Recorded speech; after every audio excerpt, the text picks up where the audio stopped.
پہلے ہی سال راجہ حصار کا معرکہ پیش آیا۔ عثمان نے اس قلعے کو فتح کر کے بازنطینیوں کو آئندہ کے لیے متنبع کر دیا۔ سلطان علاء الدین نے راجہ حصار اور اس کی گرد و پیش کی تمام اراضی جو عثمان نے بزور شمشیر حاصل کی تھی اسے جاگیر میں دے دی۔ نیزبک کے خطاب سے سرفراز کر کے اسے اپنا سکہ جاری کرنے اور اپنا نام جمعے کے خطبے میں شامل کرنے کی بھی اجازت دی۔ اس طرح لقب کے علاوہ بادشاہی کے تمام امتیازات عثمان کو حاصل ہو گئے۔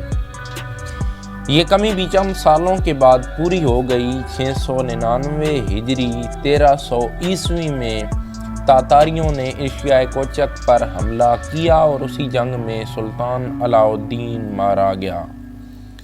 بعض روایتوں میں ہے کہ اس کا قاتل خود اس کا لڑکا غیاث الدین تھا جس نے تخت سلطنت کی خاطر ایسا کیا۔ بہرحال تاتاریوں نے غیاث الدین کو بھی قتل کر دیا اور ایشیائے کوچک میں دولت سلجوقیہ کا خاتمہ ہو گیا۔ اب عثمان بالکل آزاد اور خود مختار تھا اور آئندہ اس نے تمام فتوحات ایک خود مختار فرمانروا کی حیثیت سے حاصل کی۔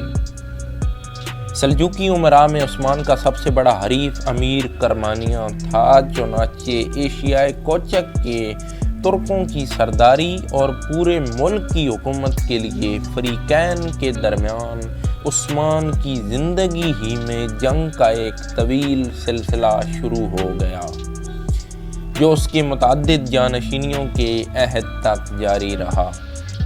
خود عثمان نے بھی امیر کرمانیہ کو کئی بار نیچا دکھایا، لیکن سلطنت بازنطینی کے زرخیز مقبوضات زیادہ تر اس کی توجہ کا مرکز تھے اور اس کی زندگی کے آخری 26 سال کے کارناموں میں بازنطینی ہی شہروں اور قلعوں کی فتوحات نمایاں ہیں۔ تاہم عثمان کا مقصد زندگی صرف فتوحات کا حاصل کرنا اور گرد و پیش کی ریاستوں کو اپنا مطیع بنانا نہ تھا۔ 690 ہجری 1291 عیسوی میں سے 697 ہجری 1298 عیسوی تک اس نے اپنی توجہ تمام تر حکومت کے انتظام و استحکام کی جانب مبذول رکھی۔ حکومت کے مختلف شعبے قائم کر کے حکام کا تقرر کیا اور رعایا کی فلاح و بہبود کے انتظامات میں مصروف رہا، لیکن دوسرے ترک سرداروں نے جو عثمان کی بڑھتی ہوئی قوت سے خائف تھے اس کی خاموشی کو کمزوری پر محمول کیا اور بازنطینی قلعہ داروں سے اتحاد کر کے اس کے مقبوضات پر حملہ آور ہوئے۔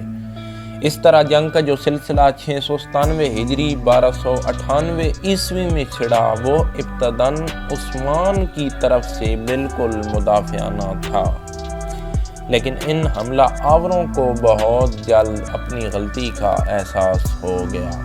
عثمان نے ان سب کو شکست دی، نواح کے چھوٹے چھوٹے سرداروں کو مطیع کیا، بازنطینی قلعے یکے بعد دیگرے فتح کیے اور بالآخر یعنی شہر پر قبضہ کر کے اسے اپنی مملکت کا پایہ تخت بنایا۔ 701 ہجری 1301 عیسوی میں عثمان کو نائکو میڈیا سے متصل قیون حصار کے مقام پر پہلی بار شہنشاہ قسطنطنیہ کی باقاعدہ افواج سے مقابلہ درپیش آیا، جس میں اسے شاندار کامیابی حاصل ہوئی اور 6 سال کے اندر اس کی فتوحات کا دائرہ بحر اسود کے ساحل تک پہنچ گیا۔ بازنطینی قلعے پے در پے مسخر ہوتے گئے اور بروسا، نائسا اور نائکو میڈیا کے گرد فوجی چوکیداروں کا ایک مضبوط حصار قائم ہو گیا۔ اس خطرے کو دور کرنے کی غرض سے بازنطینیوں نے تاتاریوں کو عثمانی مقبوضات پر حملہ آور کرنے کے لیے آمادہ کیا۔ عثمان نے اپنے لڑکے اور خان کو حملہ آوروں کے مقابلے میں بھیجا۔ تاتاریوں کو شکست فاش ہوئی اور بازنطینیوں کی امید کی یہ آخری کڑی بھی ٹوٹ گئی۔ 1314 عیسوی میں عثمان نے بروسا کا محاصرہ کیا جو ایشیائے کوچک میں سلطنت بازنطینی کا ایک نہایت اہم شہر تھا۔ محاصرہ تقریباً 10 سال تک جاری رہا۔ بالآخر 1324 عیسوی میں عاجز آ کر محصورین نے ہتھیار ڈال دیے اور شہر کو خالی کر دیا اور ترکی فوج اور خان کی سرکردگی میں فاتحانہ طور پر بروسا میں داخل ہو گئی۔ عثمان اس وقت سوغوت میں بستر مرگ پر تھا، لیکن وفات سے قبل اور خان یہ خوشخبری لے کر اس کے پاس پہنچ گیا۔ عثمان نے اور خان کی ہمت اور شجاعت کی داد دے کر اسے اپنا جانشین مقرر کر دیا اور بلا تفریق تمام رعایا کے ساتھ یکساں عدل و انصاف اور بھلائی کرنے کی وصیت کی۔